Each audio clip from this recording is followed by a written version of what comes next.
Members, market में आज बहुत ही स्ट्रांग तेजी थी, लेकिन देखो मैं आपको शॉर्ट एंड सिंपल में बताना चाहूंगा, ये सब आपको मिलके बुद्धू बना रहे। सच्ची बोलो, मजाक नहीं करा। ये जिस तरह से ये लोग खेल खेल रहे हैं ना कि भाई वार है, वार नहीं है, हम लोग आज अटैक करेंगे, 24 घंटे की डेडलाइन है, न्यूक्लियर अटैक होगा, बाद में सडनली रिवर्स हो जाते हैं और आप देखोगे मार्केट पूरा का पूरा रिकवर हो जाता है। ये देखो पूरी सोची समझी साजिश है। अगर आप समझने की कोशिश करते हैं तो आप समझ पाएंगे कि ये आपको डराने की कोशिश करते हैं। वीडियो अंत तक देखना, मैं आपको बहुत सारी चीजें डिस्कस करूंगा जो आपके लिए काम आ सकते हैं अगर आप मार्केट में हैं। ठीक है, चलिए स्टार्ट करते हैं। देखो आज के दिन के अंदर मार्केट में बहुत अच्छी तेजी थी। निफ्टी 24,000 को एक टाइम पे टेस्ट किया, 4% तक निफ्टी रिकवर करता हुआ दिखाई दिया। Banks, small cap and mid cap बहुत अच्छी रिकवरी थी। अब रिकवरी का रीजन ये था कि ट्रम्प ने सीज फायर किया था 2 वीक का। सोचो, टेम्पररी सीज फायर है, इतना भी अच्छा चीज नहीं है। मार्केट में सिर्फ टेम्पररी सीज फायर था, इसकी वजह से मार्केट ने बहुत ही तगड़ा बाउंस किया। उसके ऊपर आरबीआई की पॉलिसी थी। आज आरबीआई की पॉलिसी थी, माना जाता था कि रेपो रेट कट नहीं होगा, जो आज नहीं हुआ। बट कमेंट्री क्या आने वाली थी आरबीआई की, वो सबसे इंपॉर्टेंट था। तो कमेंट्री बहुत ही नॉर्मल थी कि भाई हम लोग यहाँ पे न्यूट्रल स्टांस है, कोई एग्रेसिव नहीं करेंगे, कोई ज्यादा फोकस नहीं करेंगे, हम लोग रुपये को थोड़ा बहुत स्टेबल रखने की कोशिश करेंगे। बस ऐसी बेसिक सी बात ही की गई थी। उन्होंने सिर्फ ये बोला कि जीडीपी थोड़ा कम हो सकता है, हमारा इन्फ्लेशन थोड़ा बढ़ सकता है, ये मोटा मोटा यहाँ पे सारांश दिया। यानी कि रेट कट नहीं हुए शॉर्ट एंड सिंपल में, जो अनुमान ऑलरेडी था। ठीक है, अब मुद्दा ये आ जाता है, सर ये पहले सस्टेन करेगा कि नहीं करेगा, और ये क्या चल रहा है। देखो मैं सिंपल करता हूं। ईरान भले यहां पे बोला है कि भाई सीज फायर अलाउ हो चुका है, 2 वीक का सीज फायर है, बट मार्केट जो रिकवर किया ना, उसमें 2 बड़े रीजन थे। पहला रीजन, क्रूड ऑयल तगड़ा क्रैश हुआ, 15 से 17% क्रूड ऑयल फॉल हुआ, $96 के आसपास जाता हुआ दिखाई दिया। ये सबसे इंपॉर्टेंट रीजन था। 2 वीक का सीज फायर कोई फर्क नहीं पड़ता, भाड़ में जाए 2 वीक का सीज फायर। ये जो क्रूड ऑयल फॉलो हुआ ना, ये सबसे इंपॉर्टेंट था। और क्रूड ऑयल क्यों फॉलो हुआ? क्योंकि ये जो 2 वीक का सीज फायर था, इसके अंदर स्ट्रेट ऑफ हॉर्मोज को ओपन करने की बात की गई है। यानी कि ग्लोबल मार्केट में जो भी क्रूड ऑयल खरीद रहे वो स्ट्रेट ऑफ हॉर्मोज के थ्रू जा सकता है, जो पैसेज है ना उसके थ्रू जा सकता है। ये 2 बड़ा रीजन था जिसकी वजह से आज मार्केट भागा है। ठीक है, हालांकि मार्केट में नेगेटिव न्यूज स्टिल आई है, लेकिन मार्केट ने उसको रिएक्ट नहीं किया। ध्यान से समझना, यहां पे एक न्यूज आई थी कि 1 घंटे के बाद, 1 या 2 घंटे के बाद ही यहां पे ईरान ने अटैक किया कुवैत एंड यूएई पे। सोचो, ईरान ने खुद अटैक किया ये कुवैत और यूएई पे। तो वार ऐसा नहीं बंद हो चुकी है, बट स्ट्रेट ऑफ हॉर्मज को खोल दिया। 2 वीक का थोड़ा डिले हुआ और ऊपर के लेवल से क्रूड ऑयल फॉल करता हुआ दिखाई दिया, जिसकी वजह से मार्केट ने पॉजिटिव सांस ली।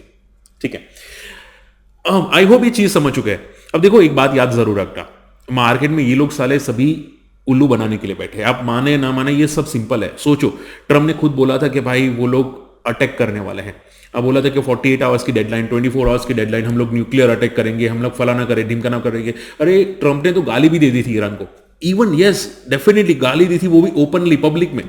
ठीक है, तो भी मार्केट हमारा नेगेटिव फॉल नहीं हुआ, और जैसे स्ट्रेट ऑफ हॉर्मोज को खोला मार्केट ने बाउंस कर लिया। बात समझ में आ रही है? तो ये लोग पूरा गेम खेलते हैं। Indian economy, global economy totally connected होती है। बहुत सारे हेज फंड्स चलाते हैं, और ये सभी हेज फंड्स के पास करोड़ों अरबों रुपए होते हैं, जो आप गिन भी नहीं सकते हैं। जो जीडीपी आप बोलते हैं ना इंडिया की, उससे कहीं गुना हेज फंड के पास पैसे होते हैं। ठीक है, अब सोचो कि ये लोग इजीली कंट्रोल करते हैं। उनको पता है कि भाई इतना ज्यादा फॉल हो चुका है, वो लोग इजीली यहां पे एंटर कर सकते हैं। और आपने देखा होगा कि मार्केट में जितनी भी नेगेटिव न्यूज आई थी, ट्रम्प ने गाली भी दी थी, तो भी मार्केट ने कोई रिएक्शन नहीं दिया था। इवन मैंने आपको समझाया था कि अप्रैल मंथ में फॉल नहीं आएगा, क्योंकि मार्केट चार्ट्स को फॉलो करता है। अगर मेरे डेली वीडियोस देखते तो हम समझ जाते। ठीक है, तो मोरल ऑफ द स्टोरी क्या है कि आपको हर चीज पे रिएक्ट नहीं करना है। बहुत सारे लोग मैंने भी देखे हैं, मेरे ग्रुप में भी है, मैसेजेस आते, सर ये बोल दिया, वो बोल दिया। Be relax. आपको पैनिक करोगे तो कुछ हाथ में नहीं आने वाला। उल्टा मैंने कमेंट देखा था कि भाई हम लोगों ने लॉसेस में निकाल दिया सब कुछ। ठीक है, उनको लगा था कि निफ्टी 18,000 पाएगा। भाई क्यों पैनिक करना? देखो, मान लो उसने न्यूक्लियर अटैक कर भी दिया, चलो जस्ट सपोज, वो भी टेम्पररी होगा। ठीक है, वो भी टेम्पररी होगा, उसके बाद वापस मार्केट रिकवर हो जाएगा। वो टेम्पररी विदिन अ मंथ होगा।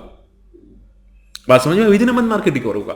तो moral of the story, panic हर चीज में नहीं करना है। ये गलती आपने कोविड में भी की थी, अभी गलती सेम चीज कर रहे हैं आप लोग। ठीक है, चलिए, आई होप देखो मैं समझा पा रहा हूं आप लोगों को। अब पॉइंट आ जाता है सर अभी क्या, अब मार्केट में क्या चल रहा है। देखो ऑल इन ऑल चीज पॉजिटिव है, मार्केट में बाउंस किया है।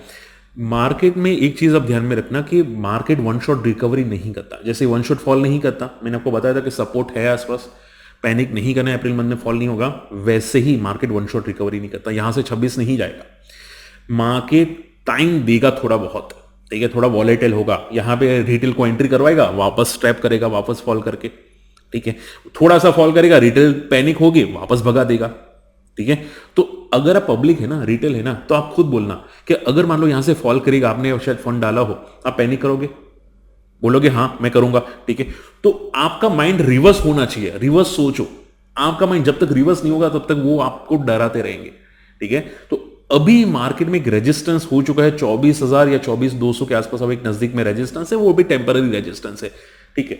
तो मार्केट में एक रेजिस्टेंस आ सकता है, रेजिस्टेंस का मीन कि थोड़ा वॉलेटाइल मार्केट हो सकता है, ऐसा नहीं बोलूंगा वापस 22,000 आएगा, बट वॉलेटाइल मार्केट दिख सकता है। इसके अलावा अदानी ग्रुप में एक अच्छी न्यूज आई, वो भी टेम्पररी न्यूज थी, समझने ध्यान से।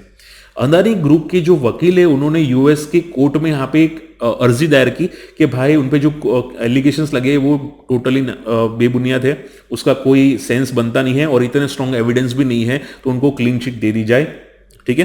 तो ऐसी यहां पे न्यूज आती हुई दिखाई दी, अदानी स्टॉक भाग गए, ओके। हालांकि क्लीन चिट मिली है नहीं, उन्होंने सिर्फ याचिका दायर की है यूएस के कोर्ट के अंदर, ठीक है। तो ये क्या हो रहा है कि positive market plus positive news को इंसर्ट की, वो भी टाइमली इंसर्ट की, इसकी वजह से अदानी ग्रुप भागा, ठीक है। आज अदानी ग्रुप में Adani green, Adani gas, Adani power, ये सब 10-10%, 12%, 14% भागते हुए दिखाई दिए। हालांकि अदानी पोर्ट टॉप से फॉल हुआ, अदानी पावर टॉप से फॉल हुआ, ठीक है। ये लोग ट्रैप करवाते हैं, ये टोटली ट्रैप करवाते हैं रिटेल को। तो आपका माइंड क्लियर होना चाहिए कि अगर कोई न्यूज आ रही है तो पहले डे हाई पे क्लोजिंग आनी चाहिए। मैं बात करूं स्टॉक स्पेसिफिक की, ठीक है। निफ्टी तो ऑलरेडी भाग रहा था 3 दिन से, उसकी डे हाई क्लोजिंग अभी मैटर नहीं करती, वो 3 दिन से भाग रहा था। अदानी तो आज भागा ना, अदानी का मेन न्यूज तो आ जाए ना, अगर वो न्यूज पे रिएक्ट कर रहा है तो डे हाई पे क्लोजिंग आनी चाहिए, ठीक है। ये सब समझो, मार्केट को सीखो, न्यूज हम लोग नहीं पढ़ते, हम लोग आपको समझाते लॉजिक्स क्या होते हैं इसके पीछे, ठीक है। तो समझने की कोशिश करना, और वीडियो पसंद आए एटलीस्ट लाइक और कुछ ना कुछ कमेंट कर देना। मैं भी बहुत मेहनत करता हूं आप लोगों के लिए, मार्केट में काम करना, फिर आप लोगों के लिए वीडियोस बनाना, तो एटलीस्ट कुछ भी कमेंट कर देना। इसके अलावा सबसे बेनिफिट वार खत्म होने पे या स्ट्रेट ऑफ हॉर्मज को खुलने पे या क्रूड ऑयल फॉल होने में बेनिफिट हुआ रिलायंस को और एचपीसीएल बीपीसीएल को, क्योंकि देखो एचपीसीएल बीपीसीएल कब तक प्राइस होल्ड करेंगे।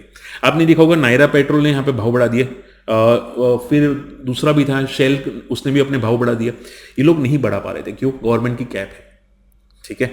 तो अभी ये लोग जो क्रूड ऑयल की प्राइस गिरी है, फॉल हुई है, उनका बेनिफिट इनको डायरेक्टली इनडायरेक्टली हुआ है, इसकी वजह से आज रिलायंस भागा, एचपीसीएल बीपीसीएल भागा, ठीक है। तो अगर क्रूड ऑयल फॉल करता है, अगर वार थमती है, तो ये 3 कंपनी को सबसे ज्यादा बेनिफिट हो सकते हैं।